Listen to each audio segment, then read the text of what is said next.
ఎవరిపైన రివెంజ్ తీసుకోవాలి అనుకున్నావనుకో, స్వీటెస్ట్ రివెంజ్ ఏమనుకుంటున్నావు? Not to care about that person.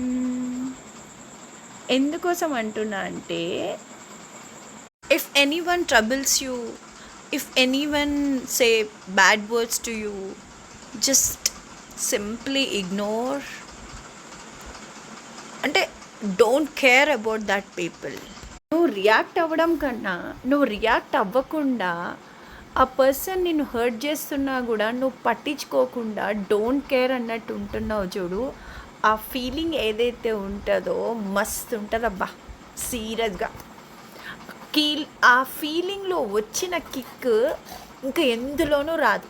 సీరియస్గా చెప్తా, రియాక్ట్ అవుతున్నావు అంటే అదర్ పర్సన్కి నీ ఎమోషన్ని కంట్రోల్ చేయడానికి ఒక వేనిస్తున్నావు అని అర్థం. ఎప్పుడైతే పీపుల్ అంటే వాళ్ళు ట్రబుల్ చేసినా, ఏదన్నా చేసినప్పుడు నువ్వు ఎప్పుడైతే వాళ్ళకి రియాక్ట్ అవుతూ ఉంటావో ఆటోమేటిక్గా నీ ఎమోషన్స్ అన్నీ కూడా, నువ్వు కోపం అవుతావు, కోపడతావు, గట్టిగా అరిచేస్తావు, అవుట్ బర్స్ట్ అయిపోతావు. అయిపోయినప్పుడు నీ ఎమోషన్ అంతా వాళ్ళ మీద తీర్చేసి వాళ్ళని తిట్టేస్తావు. వాళ్ళకి నిన్ను హర్ట్ చేసిండ్రు అని చెప్పి ఆ ఫీలింగ్ అనేది అనిపించదు.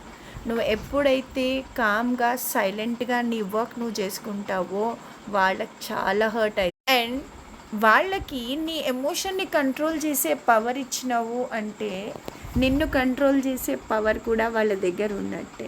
Please don't give them that power to that people. నీ ఎమోషన్ అనేది నీ కంట్రోల్లోనే ఉండాలి. నువ్వు రియాక్ట్ అవ్వకుండా, రెస్పాండ్ అవ్వకుండా ఉండు, చాలా బాగుంటుంది. ట్రై చేసి చూడు, ఆ కిక్కే వేరబ్బా.